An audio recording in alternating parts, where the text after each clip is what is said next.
Bonjour à tous, c'est Christophe. Cette semaine, pour notre point hebdo, je vous propose plusieurs articles. Il y a eu encore un certain nombre de choses, donc je vous en fais part tout de suite.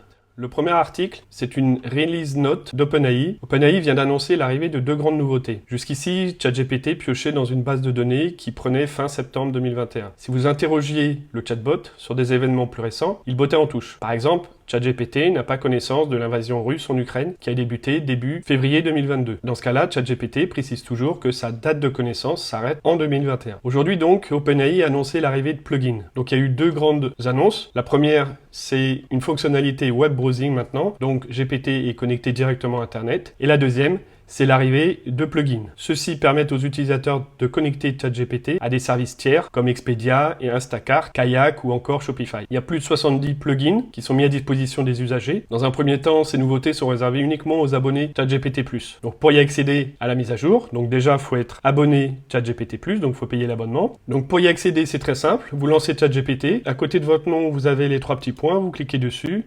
Vous faites paramètres et là vous avez Beta Features. Et là vous pouvez actionner donc les deux nouvelles fonctionnalités de ChatGPT. Autre article, ici Elon Musk a été interviewé, il y a eu un passage sur OpenAI et Sam Altman. Elon Musk a quand même précisé qu'il était la raison pour laquelle OpenAI existait. Il dit dans cette interview qu'OpenAI fait référence à de l'open source, puisque OpenAI, et donc que ChatGPT devrait être gratuit. Il dit également qu'il a joué un rôle déterminant dans le recrutement des ingénieurs et des scientifiques à l'origine de ChatGPT, et il dit clairement qu'il y avait une mésentente entre le CEO actuel d'OpenAI, donc Sam Altman, et lui. Et donc il est parti. Après un autre article ici dans Contrepoint, OpenAI s'apprête à lancer un modèle d'IA très différent. Intelligence artificielle open source a le vent en poupe en ce moment. Il n'y a qu'à voir Meta et Google par exemple. Dans ce contexte donc, OpenAI prévoit de lancer un nouveau modèle de langage et donc open source. Vous avez un peu de détails ici dans l'article. Faut attendre les semaines qui viennent pour avoir un peu plus de détails. Mais juste pour rappel, à ses débuts en 2015, OpenAI, qui était à ce moment-là une association à but non lucratif, mettait à disposition ses innovations et chercher à collaborer avec le plus de développeurs et d'entités possibles. Aujourd'hui, OpenAI n'est pas open source. Visiblement, vu que maintenant les développeurs tendent pour la plupart d'aller vers de l'open source, donc ici OpenAI va visiblement lancer un GPT-4 open source.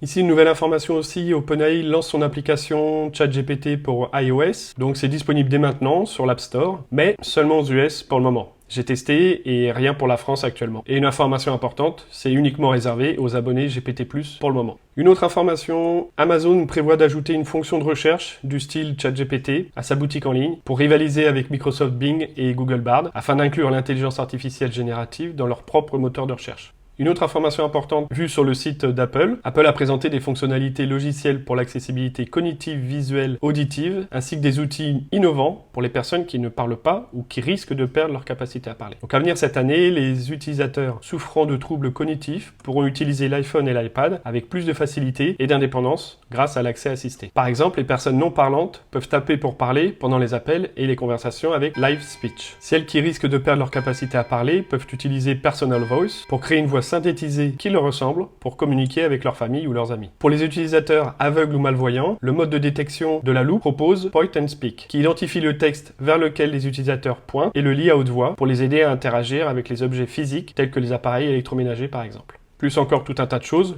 De toute façon, comme d'habitude, je vous mettrai tous les liens dans la description, vous pourrez aller jeter un œil. Et enfin, un article vu sur Forbes. On n'en parle pas souvent du domaine médical, mais là, ça pourrait venir de plus en plus dans les semaines ou les mois qui viennent. Hippocratic AI construit des outils alimentés par l'AI, axés sur la sécurité pour donner aux patients une expertise médicale en IA. C'est une entreprise qui a été confondée par une équipe de médecins, d'administrateurs, d'hôpitaux, de professionnels de l'assurance maladie et de chercheurs en IA. Donc c'est une start-up, et cette start-up vient d'obtenir un financement de démarrage de 50 millions de dollars. Donc le PDG souligne que l'IA d'Hippocratic surpasse les principaux modèles comme ChatGPT, comme GPT-4 ou Claude, dans plus de 100 certifications de soins de santé. Hippocratic a maintenant l'argent et la main-d'œuvre pour créer un futur potentiel produit révolutionnaire. Donc là aussi, c'est à suivre. Voilà, j'espère que ces nouvelles vous ont plu. N'hésitez pas à liker, abonnez-vous, pensez à activer la cloche de notification, sinon vous ne recevrez pas les nouvelles vidéos. Et puis je vous dis bon week-end et à la semaine prochaine. Ciao!